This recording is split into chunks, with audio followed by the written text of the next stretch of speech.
11월 13일 목요일 온에어의 문이 열렸습니다. 안녕하세요. 아나운서 김영민입니다.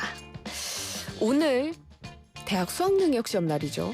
그래서 오늘 이 대학의 어떤 교육 그리고 그 안에서 AI가 끼치는 영향들에 대해서 얘기를 해보려고 하니 마음이 좀 무겁기도 하면서 의미 있다는 생각이 좀 듭니다. 오늘 오프닝에서 캠퍼스 AI 카오스라는 무거운 주제로 문을 열었는데요. 최근에 연세대에서 600명 정원인 수업 시험에서 AI를 활용한 커닝 사건이 발생을 했고요. 이어서 얼마 안 돼서 고려대에서도 비슷한 사건이 발생해서 1,400명이 응시한 시험이 전면 무효 처리되기도 했습니다. 이 사건에 대해서 아직 자세히 모르는 분들도 계실 테니 사건의 개요부터 자세히 좀 짚어주시죠. 두 사건 모두 비대면 수업에서 발생했습니다. 연세대는 약 600명이 수강하는 자연어 처리와 챗GPT 과목에서 학생들이 챗GPT를 이용해 시험을 치른 정황이 대거 적발됐습니다. 고려대 역시 약 1,400명이 듣는 고령사회 교양 과목에서 500명이 모인 카카오톡 단체 채팅방을 통해 답을 공유한 사실이 드러나 해당 시험이 전면 무효화됐습니다. 너무 충격적인데요. 이 사태의 근본적인 원인이 뭐라고 봐야 될까요? 이게 비대면 시험이라는 환경의 허점인지 아니면 나만 안 쓰면 손해다 이렇게 학생들 개인의 윤리의식의 부재일지가 좀 궁금한데요. 두 가지 모두입니다. 하지만 연세대의 경우 GPT의 위대함을 느꼈다. GPT로 다 맞췄다는 강의평이 지난해에도 존재했을 만큼 AI 커닝은 공공연한 비밀이었습니다. 그럼 이번이 처음이 아니라는 말인데 문제를 알고도 개선이 되지 않은 이유가 뭘까요? GPT 킬러 같은 탐지 프로그램은 오류가 많기 때문입니다. 한 학생은 순수하게 내가 써도 GPT 도움을 받았다고 뜬다며 사실상 적발이 불가능하다고 말했습니다. 다른 대학에서도 AI를 활용한 과제는 이미 일상화된 상태입니다. 그렇군요. 말대로라면 이런 사례가 어쩌면 우리가 의식하지 못한 순간부터 그리고 심지어는 캠퍼스를 벗어나서도 빈번히 있었겠다 이런 생각이 좀 듭니다. 그럼에도 지금 우리가 이 이슈를 좀 심각하게 봐야 하는 이유가 뭘까요? 걷는 법 안 배우고 오토바이 탄 꼴이라는 한 전문가의 지적처럼 AI가 학습 도구가 아닌 사고의 외주 도구가 되고 있기 때문입니다. 이는 대학 교육의 근본적인 신뢰 자체가 붕괴되고 있음을 의미합니다. 사실 시험까지 안 가더라도 저도 간단한 의사결정을 내릴 때도 생각하지 않고 AI한테 부탁하는 경우가 돌이켜보면 좀 많은 것 같더라고요. 지식을 요하는 시험에서는 더더욱 사고의 외주화가 더 심해지진 않을까 하는 걱정이 좀 드는데요. 이 사태가 심각해지니까 대학들도 뒤늦게나마 지금 대응책을 좀 내놓고 있죠. 네, 고려대는 시험을 전면 무효화했고 연세대는 AI 윤리공청회를 추진합니다. 서울대 역시 최근 AI 윤리 교과 과정을 신설하는 등 기술이 아닌 윤리와 제도로 이 문제를 해결하려는 움직임이 시작됐습니다. 결국은 이제 기술을 제도가 따라가지 못하면서 이런 참사가 벌어진 거네요. 알겠습니다. 과연 이것이 학생들만을 손가락질할 수 있는 그런 문제인지 아니면 전체 사회 시스템을 알아봐야 되는 건지 오늘 온마이크 시간에서 알아볼게요. 온마이크 코너에는 이인복 세컨드브레인 연구소 대표님 모셨습니다. 함께 원인과 대안에 대해서 얘기 나눠보고요. 그 전에 AI 뉴스 먼저 살펴봐야겠죠. 최신 인공지능 뉴스는 여기가 제일 빠릅니다. 에어드랍 먼저 만나보시죠.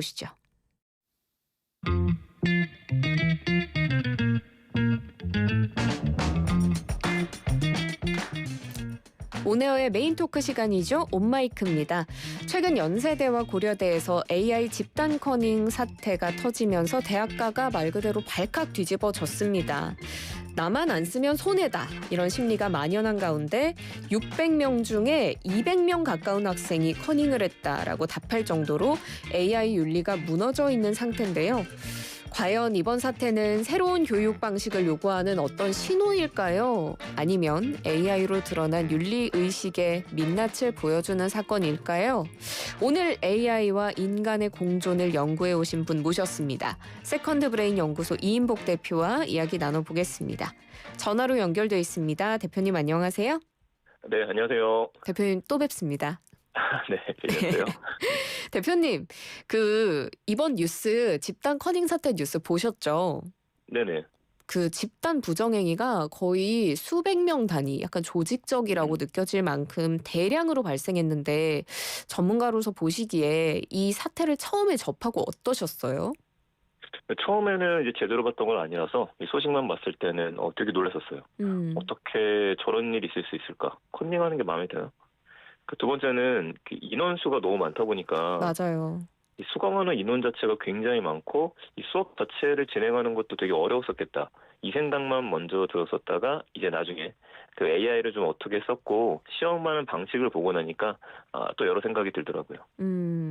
그 대표님께서는 AI에 대한 과의존이 과거에 뭐 인터넷, 위키피디아 이런 게 등장했을 때도 똑같이 있었던 논란이다 이런 얘기 하셨었잖아요. 그래서 사실 이번 사태 역시도 뭐 AI 문제다라기보다는 환경이 변하고 평가 방식은 낡았고 이런 것이 문제다 이렇게 보시는 걸까요? 먼저 이 질문만 두고 생각했을 땐 그렇기는 한데 네. 이 말씀하신 게 기술이랑 환경, 평가 방식, 그러니까 이제 교육 평가 시스템 문제라고 좀 구분을 해서 봐야 될 것 같아요. 음, 우선 기술만 보게 되면은 이 AI가 요즘 엄청 대단해 보이긴 하지만 아주 간단하게 보면 우리가 네이버나 구글에서 검색하는 것처럼 검색의 진화라고 좀 볼 수 있을 것 같아요. 네. 그래서 뭐 시험을 볼 때라든지 평가 뭐 제출할 때 구글에서 검색을 한 다음에 본인이 직접 답변을 검증한 후에 제출하는 거를 이제 구글에서 검색하는 시간을 줄여주는데 이거는 기술 발전이니까 막기는 상당히 어렵고요. 음, 이 두 번째인 교육 평가 시스템 환경을 좀 보게 되면은 이게 아무래도 비대면 시험이라고 하는 게 기본적으로 그 우리들의 양심에 맡기게 되거든요. 네, 그렇죠. 네, 그러다 보면 엄청나게 도덕심하고 자제력을 발휘하지 않으면은요 시험 볼 때 그 조금이라도 잘 보고 싶은 게 사람 마음이에요. 음, 그래서 이렇게 강제할 수 있는 수단이 필요한데 물론 조치가 있기는 했었죠. 응시 중에 뭐 화면이랑 손이랑 얼굴을 촬영해서 제출해라 이게 네. 있었는데 이 기술적 규제가 있었지만 허술한 점들은 너무 많았었고요. 음. 오히려 저희가 중요하게 봐야 되는 포인트는 평가 방식인데 이 오히려 디지털을 활용하다 보니까 낡은 평가 방식이 아니라 디지털을 활용해서 평가 방식이 달라진 게 독이 된 결과가 아닌가 싶어요. 그렇군요. 네, 시험이 온라인인데 600명이 됐잖아요. 네. 600명이 도대체 수업을 어떻게 들었었을까? 음. 아마 인터넷 강의 인강을 들었을 텐데 그럼 수업은 제대로 못 들었을 것 같고 제대로 못 들었는데 시험을 봐야 되면은 쉬운 방법을 찾게 되고요. 음. 평가 같은 경우에도 이 600명을 교수님들하고 조교들이 수작업을 다 한다는 게 너무 좀 어려워요. 맞아요. 그래서 그동안 쌓였던 문제들이 이번에 수면 위로 드러난 걸로 봐야 될 것 같습니다. 네.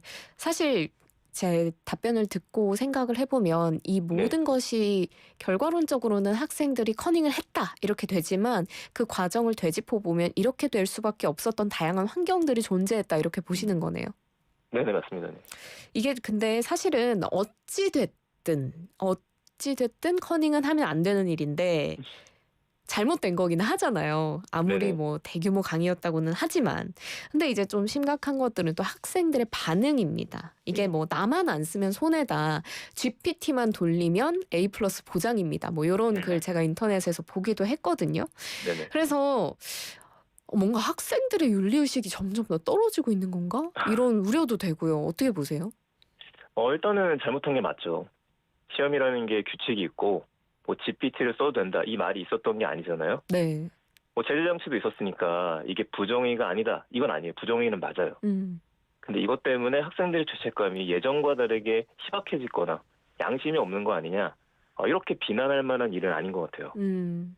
왜냐면은 그 너무나 쉽게 커닝할 수 있는 환경을 만들어 놓고 나서는 절대적인 도적심을 원한 거거든요.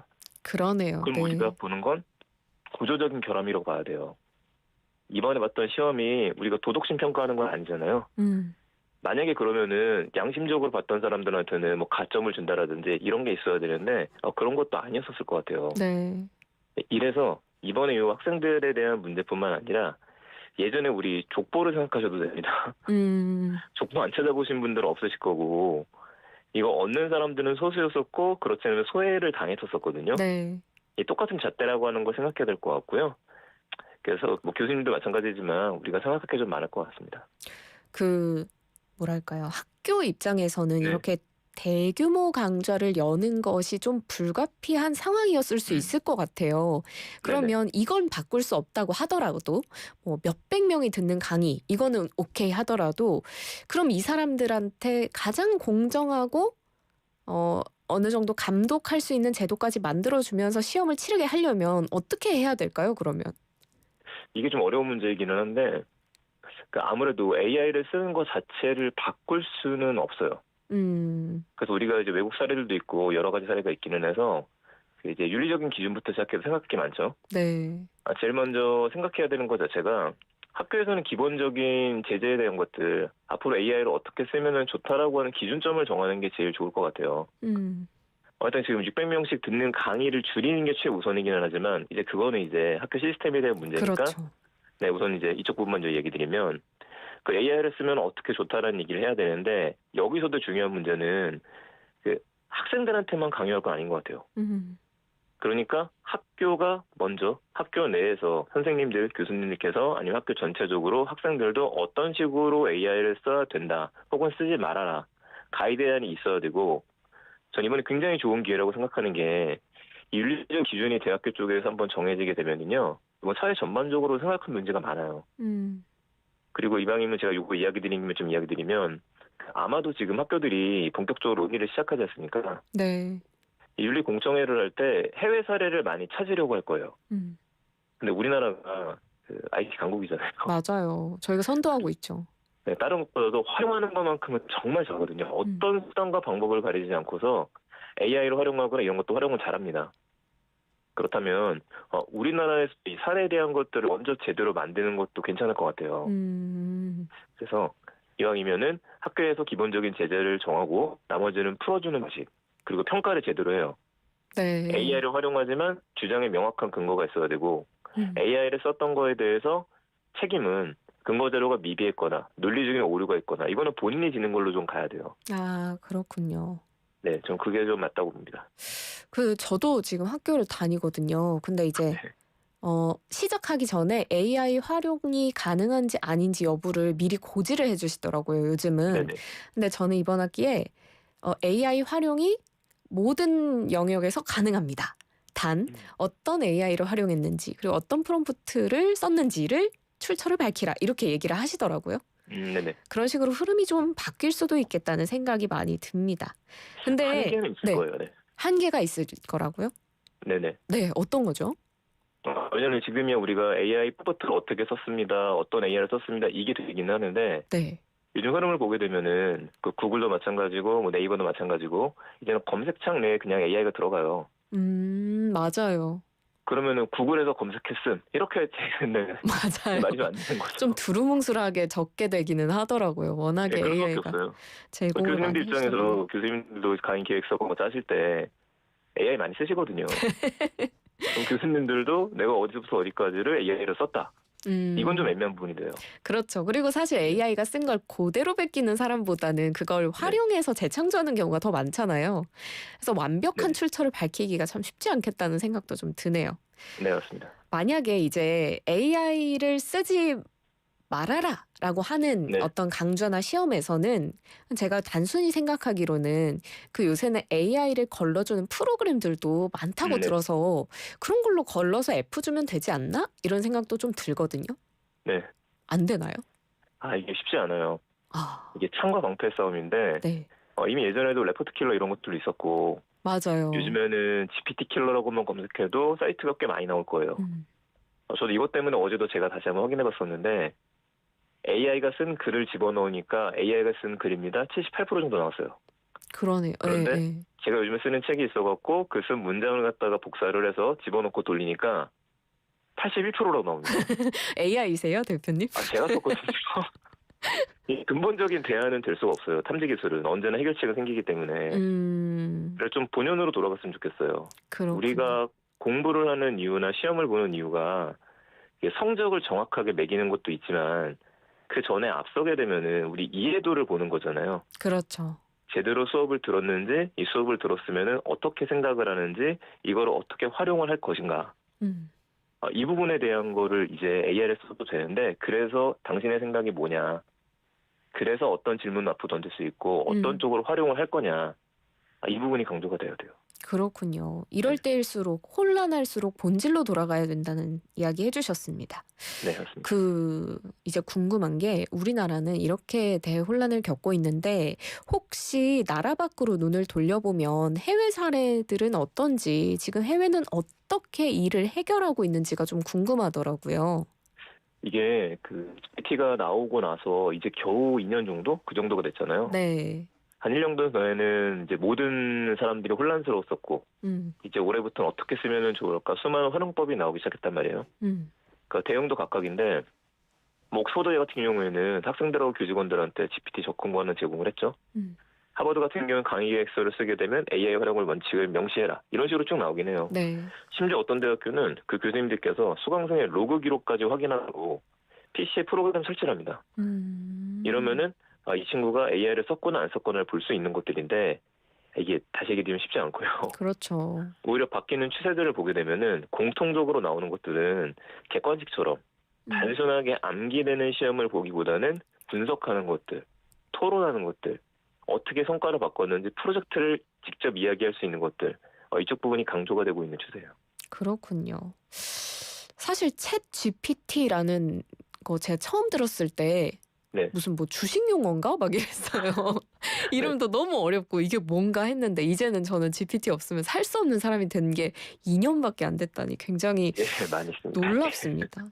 이제 뭐 AI 시대를 학생들이 살아갈 텐데 교육과 네. 평가 방식이 조금 더 의견 개진이나 분석력, 토론 위주로 바뀌어야 된다라는 이야기를 좀 해주셨어요. 이렇게 해킹 이슈들이 있었던 대학들에서 AI 윤리공청회를 연다고 하는데 앞서 대표님께서도 잠시 언급을 하셨지만 네. 어떻게 보면 이번을 계기로 좀 본격적인 논의가 이루어질 수 있지 않을까? 이를 오히려 디딤돌 삼아서 우리가 더 발전할 수 있지 않을까 이런 생각이 드는데요. 어떤 윤리적 기준을 학생들에게 제시해야 될까요? 예, 방금 전에 제가 이야기 드린 대로 되게 좋은 기회라고 생각해요. 그래서 이거를 해외 대학들이 아니라 우리나라에서 한번 제대로 만들어봤으면 좋겠다. 우리나라가 제일 빠르게 AI를 쓰는 것들이 더 많으니까요. 그리고 윤리적 기준 제시에 있어서도 보통 학생들한테 윤리적 기준 제시라고 있었는데 이게 아니라니까요. 학생들뿐만 아니라 전체적인 거예요. 네. 교수님들도 마찬가지고 우리 일반인도 마찬가지예요. 지금 기준이 모호하기 때문에 다들 이 AI로 쓴 거 제출해도 되나? 이 이미지 써도 되는 걸까? 이 작곡한 거 잠깐 써도 될 것 같은데 굉장히 회색지대에 있어요. 네. 근데 이거에 대해서 적절하게 뭐 빨간 신호등 건너지 마세요라고 얘기를 하듯이 이런 규칙이라든지 이런 것들이 나올 필요는 있어요. 그리고 학생들 의견도 확실하게 좀 들어볼 필요가 좀 있죠. 그렇군요. 마지막으로 좀 이야기 드리면 AI를 잘 쓰는 학교나 사회를 만들기 위해서는 그 학교에서 아예 풀어줄 거라고 한다면 학생들한테 GPT 유료 버전 이런 것들 풀어주시면 좋을 것 같습니다. 한두 푼이 아닐 것 같다는 생각이 좀 들지만. 학생들한테는 비싸지만 대학 입장 괜찮죠? 그렇겠네요. 네. 이제 학습에 AI나 GPT를 잘 쓸 수 있는 어떤 방향성에 대해서 저희가 얘기를 많이 해봤지만 듣다 보니까 좀 궁극적으로 궁금해지는 건 어쨌든 시험은 한 학기 동안 그렇게 열심히 학습한 다양한 것들을 아주 공정하게 어쨌든 그레이딩을 해야 되는 네네. 엄격한 거잖아요. 네. 그래서 저는 이 시험에서만큼은 AI를 아무도 못 쓰게 해서 가장 공정하게 평가해야 된다. 아니면 오히려 시험에서도 아주 적극적으로 AI를 활용할 수 있게 해서 시험 자체를 바꿔야 된다. 이렇게 두 개로 이야기가 나뉠 것 같아요. 네네. 어떤 쪽에 표를 던지시겠어요? 그러니까 다시 얘기지만 이게 시험을 보는 의미를 생각해야 돼요. 네, 그니까요. 우리 공정한 평가를 해서 뭐 할 거냐가 나와야 될 것 같아요. 중간고사를 기말고사 지금이 있기는 한데 이게 큰 의미가 없어지고 있는 거거든요. 네. 우리가 중간고사 본다라는 것들은 몇 페이지부터 몇 페이지 단원까지를 학습하고 암기한 거, 이해한 걸 평가하는 거잖아요. 맞아요. 근데 이거를 지금과 같은 AI 시대가 됐는데 굳이 할 필요가 있을까라는 생각은 굉장히 많이 들고요. 차라리 학생들은 싫어할 수도 있겠지만은 이해도라면 매번 과제를 좀 많이 내고 그 과제를 하자마자 그 단어에 대한 이해는 평가를 하는 게 훨씬 나을 것 같고요. 그리고 중간고사, 기말고사를 본다면은 그 중간중간에 있는 평가를 바탕으로 하되 중간고사, 기말고사는 프로젝트 단위로 가는 게 맞죠. 네. 직접 나와서 설명하게 하는 것들, 아. 당신의 이해도를 보는 것들, AI를 써도 돼요. 근데 AI가 쓴 답만 보고서 기계적으로 답을 하는 게 아니라 이걸 말을 시켜보고 그걸 네. 형태로 글을 쓰게 만들면은 다시 한번 본인의 입에서 나오게 되잖아요. 그러네요.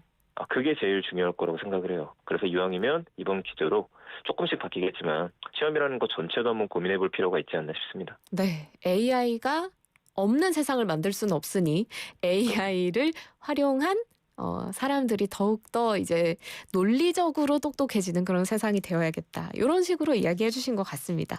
대표님 오늘 좋은 말씀 너무 고맙습니다. 네, 감사합니다. 네, 지금까지 이인복 세컨드 브레인 대표와 함께했습니다.